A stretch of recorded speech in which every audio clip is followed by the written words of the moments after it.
Elle sépare le neurocrâne de la face et elle sépare le neurocrâne en arrière du cou. Ça, c'est une vue supérieure de la base du crâne. Et puis, on va voir la dure-mère, ce qu'on appelle aussi pachyménage.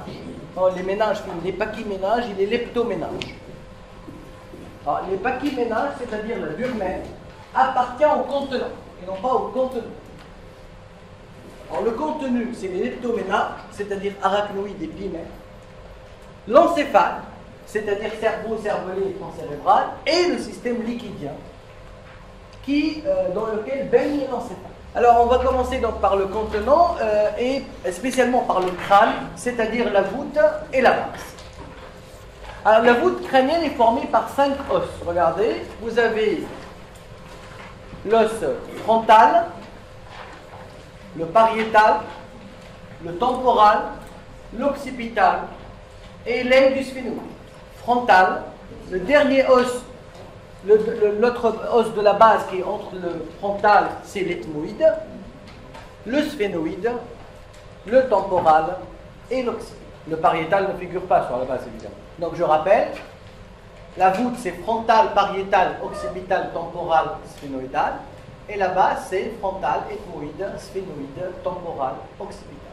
Au niveau de la base, on discerne 3 fosses crâniennes, limitées par des reliefs osseux. Vous avez la fosse crânienne antérieure, sur laquelle reposent les lobes frontaux et les bulbes olfactifs, les nerfs olfactifs. La fosse cérébrale ou crânienne moyenne, dans laquelle reposent les lobes temporaux, et la fosse cérébrale postérieure, dans laquelle reposent les lobes occipitaux. La fosse crânienne antérieure est limitée en arrière. Alors en avant, c'est la limite antérieure du crâne, mais en arrière, c'est le bord postérieur des petites ailes de la sphénoïde, les processus clinoïdes antérieurs et le tubercule de la turcique. Dans cette fosse crânienne antérieure reposent les 2 lobes frontaux du cerveau et les bulbes olfactifs. Les bulbes olfactifs donnent au niveau de la lame criblée de l'ethmoïde, de part et d'autre de la ligne médiane, des filets olfactifs qui vont descendre au niveau de la fosse nasale. Et c'est pour ça que les fractures de la lame criblée de l'ethmoïde peut donner une anosmie et peut aussi faire communiquer l'endocrâne avec la fosse nasale, avec issue de LCA dans la fosse nasale. Là, c'est pas la rhinorrhée, c'est la lycorhinorrhée. La rhinorrhée, ça peut être ce que vous avez lorsque vous êtes enrhumé. C'est la lycorhinorrhée, c'est issu du liquide céphalorachidien. Lyco, c'est liquide, c'est pas lycorhinorrhée. La fosse crânienne moyenne est limitée en avant par la limite postérieure de l'antérieur, mais en arrière, elle est limitée par le bord supérieur du rocher, ou de la partie pétreuse de l'os temporal, le bord supérieur, de façon que cette pyramide du rocher, sa face antérieure est dans la fosse cérébrale moyenne, et sa face postérieure est dans la fosse crânienne postérieure. La deuxième limite, c'est le processus clinoïde postérieur et le dos de la selle turcique. Cette fosse crânienne moyenne est centrée sur la selle turcique, qui abrite évidemment l'hypophyse, mais aussi le sillon chiasmatique. Vous avez ici les lobes temporaux qui reposent et un certain nombre de foramènes qu'on va détailler. La fosse crânienne moyenne livre passage à un certain nombre d'orifices. Ça, c'est une vue supérieure de la base du crâne. Ça, c'est la petite aile du sphénoïde. Ça, c'est le processus clinoïde antérieur. Là, vous avez la lame criblée de l'ethmoïde et là, vous avez la fosse crânienne moyenne. Un certain nombre d'orifices. D'abord, le canal optique, qui livre passage au nerf optique et à l'artère ophtalmique. Uniquement l'artère, pas la veine.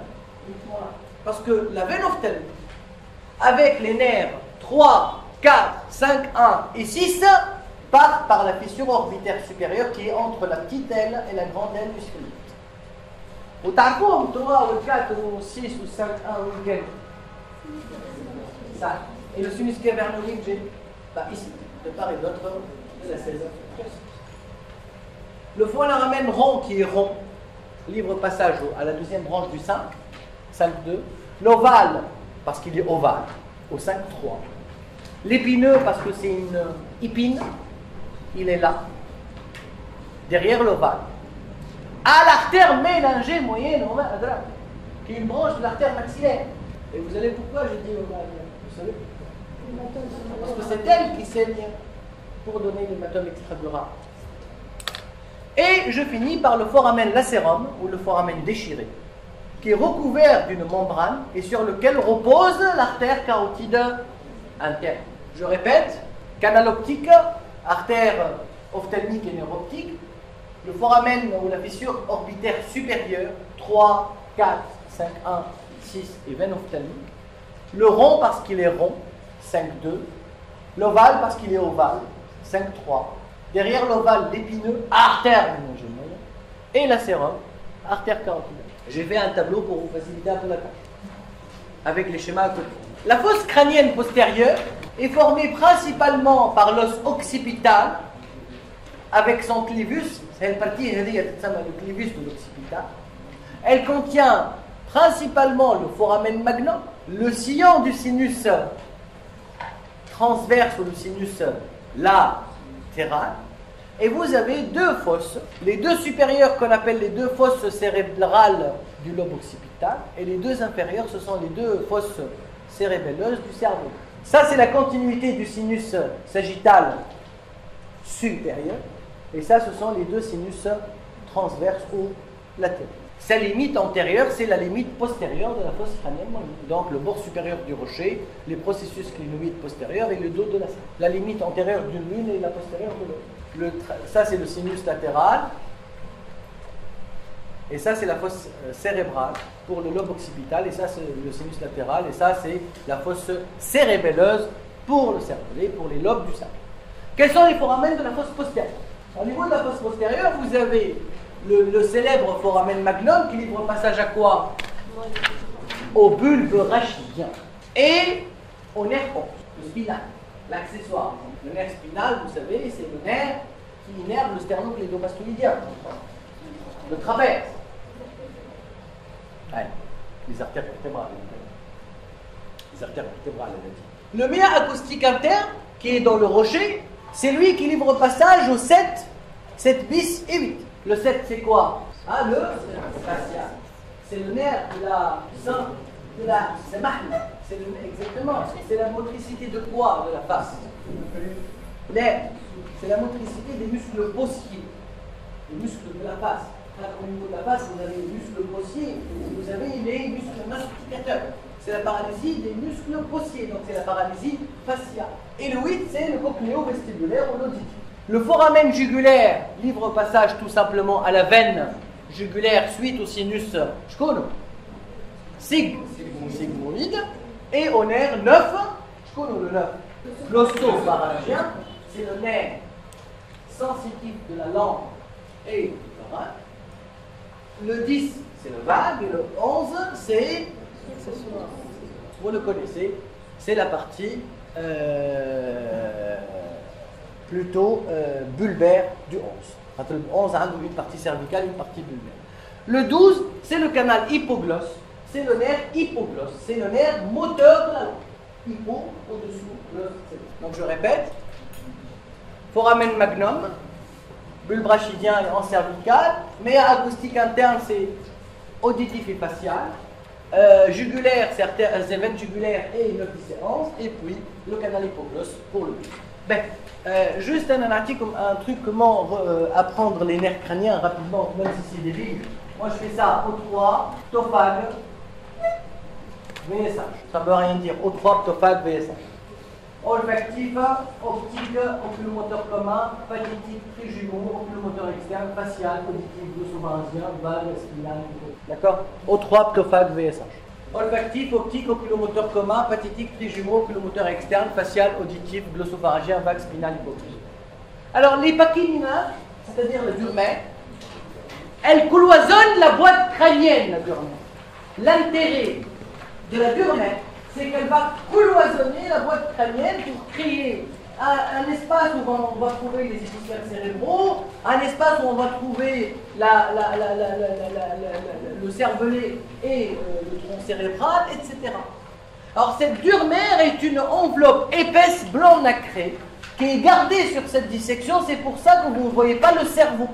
Elle est résistante et inextensible. Donc elle ne cède pas à un processus expansif, qu'il soit tissulaire ou autre. Elle adhère fortement à la base. Donc on ne voit quasiment pas de décollement de la dure-mère au niveau de la base. Par contre, cette dure-mère est décollable au niveau de l'os. C'est pour ça que vous allez voir l'hématome extradural entre la dure-mère et l'os au niveau de la région parieto-temporale. Elle présente deux couches. Femme-toi, les deux couches. Ah, vous voyez qu'elle est très... là, elle est au niveau de la voûte et là, c'est au niveau de la base. Elle présente deux couches. La couche externe et la couche interne. La couche externe périostée et la couche interne méningée. Et ces deux couches, quand ils vont se dissocier, vont former les sinus. Cette dure-mère va émettre des prolongements qui vont diviser, qui vont cloisonner le volume intracrânien. Principalement deux grands prolongements. La faue du cerveau et la tente du cerveau. Alors la faue du cerveau, c'est le feuillet méningé de la dure-mère au niveau du sommet de la voûte, qui vont se rejoindre tous les deux et fusionner dans le sillon inter-hémisphérique. Vous voyez la faue du cerveau entre les deux hémisphères. Et elle va s'arrêter sur quoi, Wartab? Sur le corps calleux. Alors, quand vous faites ce schéma-là de tout à l'heure, vous mettez ici le corps calleux, vous êtes d'accord? Et là, vous avez la dure-mère avec les deux feuillets, le périosté et le méningé, le périosté et le méningé, et les deux vont s'unir. Ici, c'est le sinus sagittal supérieur. Donc, la limite supérieure de la faue du cerveau, c'est le sinus sagittal supérieur, et la limite inférieure, c'est le corps. Voici la faue du cerveau. Donc, c'est une cloison médio-sagittale qui sépare les deux hémisphères cérébraux dans la scissure interhémisphérique, le bord supérieur et le bord inférieur s'arrête sur le corps calleux et contient le sinus sagittal inférieur. Donc le SSS et le SSI. Et tout à fait en arrière, vous aurez le sinus droit. Regardez, là peut-être vous allez mieux comprendre. Là, c'est le sinus sagittal supérieur. Là, c'est le corps calleux. Ça, c'est sinus sagittal supérieur. Et là, c'est le sinus chez Messier. C'est le sinus droit. L'inférieur, il faut que le corps calleux est là. C'est le sinus droit. Et là, ce sont les sinus transverses ou latéraux. Vous voyez quand est-ce qu'on trouve des sinus? Quand la dure-mère change de direction. Regardez. Changement de direction, sinus. Changement de direction, sinus. Changement de direction, sinus. Changement de direction, sinus. À chaque fois que la dure-mère change de direction, les deux feuillets se décollent. Ils dérapent. D'accord? Sinus sagittal supérieur, le droit. Alors la tente du cervelet, c'est une cloison transversale. Qu'est-ce qu'elle va séparer? Elle va séparer le volume intracrânien en deux étages. L'étage sustentoriel, au-dessus de la tente, sous-tentoriel, au-dessous de la tente. C'est ce qu'on appelle la fosse postérieure qui comporte le cervelet et le tronc cérébral. Et sustentoriel, c'est pour le cerveau, hémisphère et diancé. Regardez ici la tente du cervelet, vous la voyez? Ah, elle est là, la tente du cervelet. Elle est là, la tente du cervelet, regardez. Voici la fosse postérieure. Alors, la ligne d'insertion de la tente du cervelet délimite ici un foramen qu'on appelle le foramen ovale de Pacchioni et qu'on va le voir tout à l'heure parce qu'au-dessous de lui va s'engager une structure et qui va déterminer un certain engagement. On va le voir. Le contenu, on l'avait détaillé tout à l'heure, je répète très rapidement, le tronc cérébral, c'est bon, je pense, qui est fixe et qui continue la moelle épinière, qui va traverser le foramen magnum pour se trouver dans la fosse postérieure et d'où émergent les nerfs crâniens. Vous avez compris cette histoire de cisaillement entre tronc cérébral et cervelet. Et le fait que ce tronc cérébral est fixe, et qu'à partir de ce tronc cérébral naissent les nerfs crâniens, excepté les deux premiers. L'olfactif va directement à la face inférieure du cerveau et l'optique ça va donner du globe oculaire, les deux nerfs optiques, le piècement optique et les bandelettes optiques. Du 2 au 12, c'est le tronc cérébral. Du 3 au 12. Le 3, au niveau du mésencéphale. Le 4, le pathétique, le seul qui naît de la face postérieure du tronc cérébral. Par la suite, vous avez le 5, le gros nerf 5 du pan. Bah, dire, c'est simple. Du sillon ponto-bulbaire, vous avez le 6, 7, 8. Bah, bientôt 9, 10, 11 et 12. Alors, aussi, ces nerfs peuvent être victimes de ces cisaillements, puisque le tronc cérébral est fixé au niveau du canal, mais en plus, il traverse le foramen magnum, et en plus, il est amarré par la sortie de ses nerfs.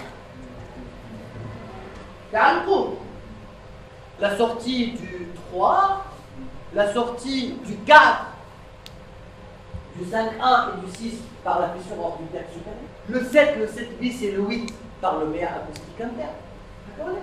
Le 12 par le foramen de l'hypoglosse.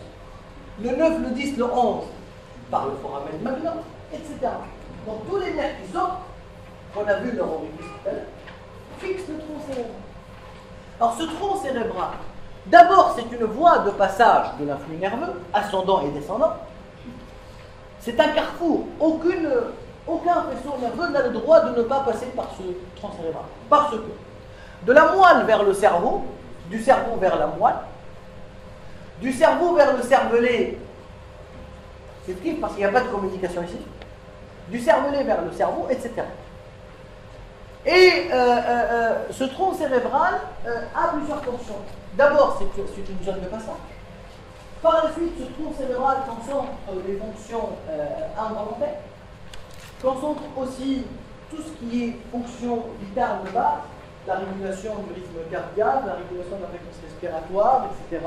C'est pour ça que les AVC du tronc cérébral ou les hémorragies du tronc cérébral ou les traumatismes du tronc cérébral peuvent donner des signes végétatifs. Il concentre aussi une fonction similaire à la moelle épinière, parce que je dis tout simplement que le tronc cérébral, c'est la moelle épinière de la tête. La moelle épinière donne les nerfs rachidiens pour le tronc et le membre supérieur et le membre inférieur. Et le tronc, le cérébral, donne les nerfs crâniens pour la tête et le cou. Donc c'est la fonction médulaire du tronc cérébral. Également, le tronc cérébral concentre une fonction très importante, c'est la fonction de la régulation du cycle éveil-sommeil. Il y a une substance au niveau du tronc cérébral qui s'appelle la substance réticulée. Et c'est cette substance réticulée qui a une sensibilité à des stimulus, avec une charge électrique, par exemple, je vais dire, équivalente à, quand on est réveillé, un stimulus de 5 millivolts stimule cette substance réticulée et acquiert et oblige une réponse. Elle a fait comme pour les docteurs Abid, pour le blanc.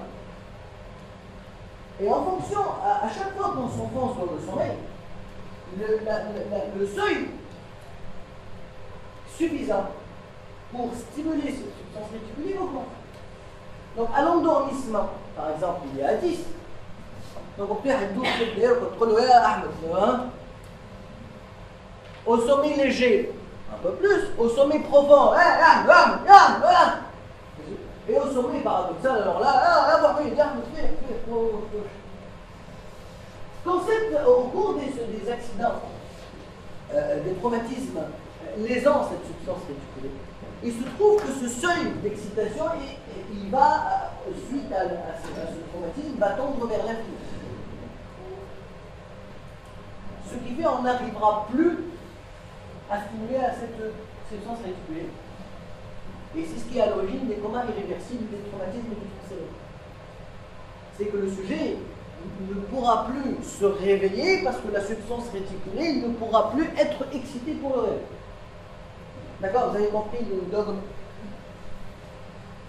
Alors le cervelet dans la fosse postérieure, il est attaché au tronc cérébral par 3 formations qu'on appelle les pédoncules cérébelleux et qui permettent la communication cervelet-tronc cérébral. Vous avez ici les amygdales cérébelleuses qui s'engagent dans le foramen magnum lors de l'engagement cérébelleux. Voilà de l'engagement amygdalique. Le cerveau, ça y est, chauffé. Ça c'est quoi? Hein? C'est moi? L'air. Oui, il faut du cerveau quand même. Le corps calleux entre les deux hémisphères. Alors, les leptoméninges, c'est-à-dire la pie-mère et l'arachnoïde. D'abord, la pie-mère, c'est un feuillet très très mince et transparent qui adhère à la surface du cerveau et qui accompagne les artères au cours de leur pénétration dans le parenchyme. Yani, autrement dit, regardez, la pie-mère descend dans les sillons, comme ça, au fond des sillons. Elle calque les sillons.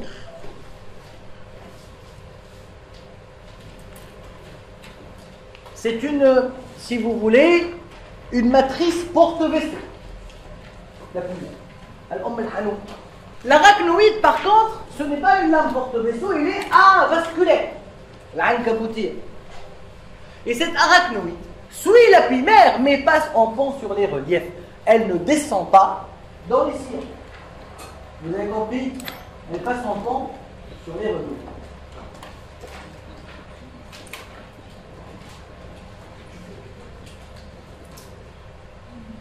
D'accord? Donc, j'agrandis. Ça, c'est un sillon.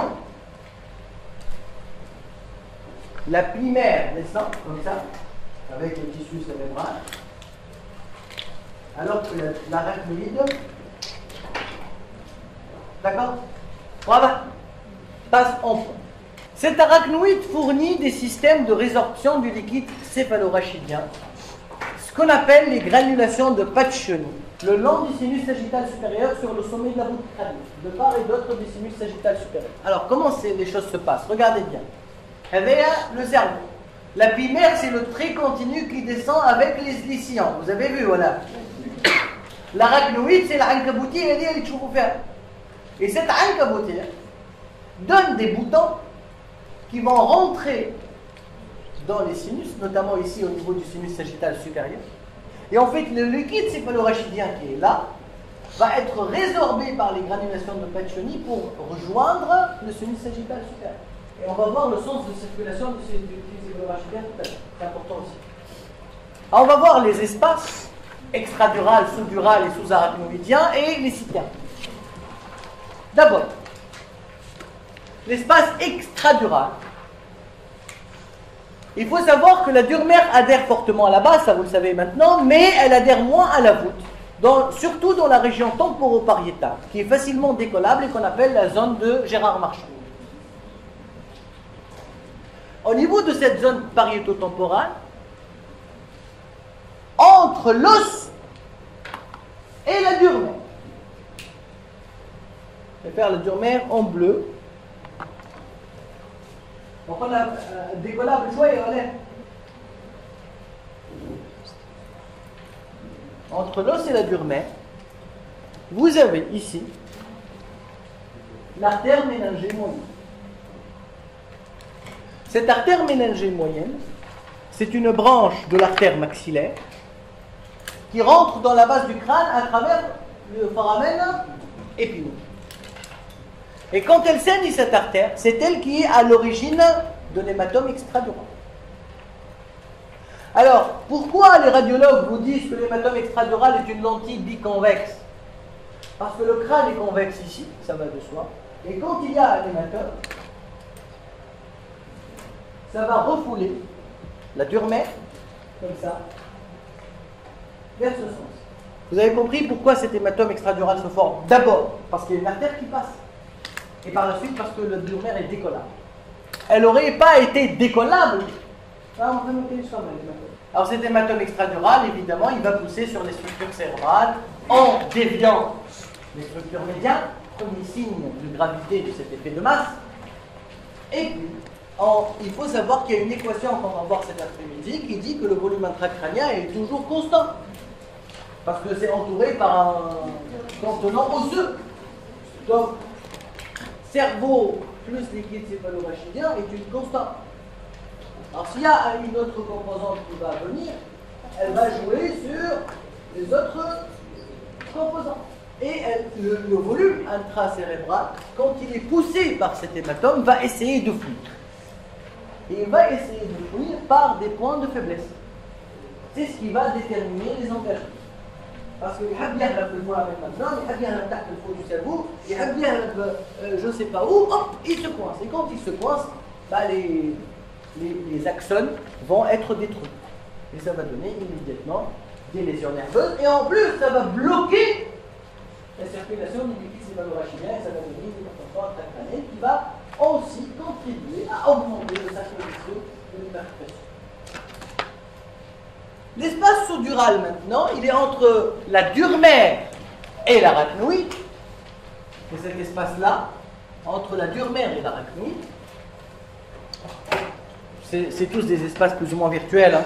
Et il est traversé par quoi? Il est traversé par des veines qui veulent aller se drainer dans le sinus veineux, les bridging veins. Et comme il est traversé par des veines qui veulent aller se drainer vers le sinus veineux, regardez bien, les veines superficielles, vous vous rappelez, veulent aller se drainer où? Par des... Voilà, donc ça va aller dans cet espace sous-dural. Et le cisaillement de ces veines, même spontané, chez le sujet âgé, va donner un saignement au sous-dural. Et c'est à l'origine de l'hématome sous-dural. C'est pour ça que le saignement, même qui n'est pas post-traumatique chez le sujet âgé, c'est par la fragilisation et la cassure de ces veines, va donner progressivement un saignement qui est parfois assez long. Lent, et ça va donner l'hématome sous-dural qui peut se traduire chez le sujet âgé par un changement de comportement, etc. L'espace maintenant sous-arachnoïdien, il est entre l'arachnoïde et quoi? Et la pimaire, ici. Cet espace sous-arachnoïdien, c'est l'espace de circulation du liquide céphalorachidien. Il est traversé aussi bien par des artères que par des veines. Allez, parce que ce sont les artères et les veines que vous allez trouver ici, à la surface du cortex cérébral, pour la vascularisation du cerveau. Et quand elles saignent, ça va donner l'hémorragie sous-arachnoïdienne, qu'on appelle communément l'hémorragie méningée. Donc l'hémorragie méningée peut être d'origine artérielle ou veineuse. L'hématome extradural, c'est toujours artériel, et l'hématome sous-dural est toujours veineux. Ce sont les explications anatomiques à la nature du saignement. Les citernes, c'est quoi? Alors, il faut savoir que la pimaire, qui est très adhérente au cerveau, qui descend dans les sillons, est différente par rapport à la dure-mère, à l'arachnoïde, qui suivent la base et la voûte, mais parfois, le crâne s'éloigne du cerveau. Donc, ça va déterminer des dilatations qu'on appelle des espaces sous l'arachnoïde, des espaces sous-arachnoïdiens dans lesquels circule le liquide céphalorachidien et qu'on appelle les citernes. Donc l'espace sous-arachnoïdien que j'ai fait par les points bleus ici, parfois il est là. La pimaire n'a pas le choix, elle reste toujours du côté du cerveau. Alors que l'arachnoïde et la dure-mère du côté du crâne. Et quand le crâne s'éloigne du volume cérébral, au niveau de régions bien déterminées, l'espace sous-arachnoïdien s'élâche. Et ça donne les citernes. Alors, quelles sont les citernes qu'on connaît? Au niveau de la fosse crânienne supérieure, vous avez ici une citerne, c'est la citerne subfornicale. C'est-à-dire là, vous avez le fornix, le fornix, c'est la citerne subfornicale. En avant du tronc cérébral, vous avez de bas en haut la citerne prébulbaire, en avant du bulbe, la citerne angulaire au niveau de l'angle bulbopontique, la citerne prépontique en avant du pont, et la citerne interpédonculaire en avant des pédoncules cérébraux. En arrière du tronc cérébral et du cervelet, vous avez deux citernes. La grande citerne au-dessous du cerveau et la citerne ambiante au-dessus du cerveau. Donc je répète, une citerne, c'est un espace sous-arachnoïdien large. Donc qu'est-ce qu'elles contiennent les citernes? Liquide céphalorachidien. Naoud, subfornical, prébulbaire, angulaire, prépontique, interpédonculaire, grande citerne, citerne ambiante.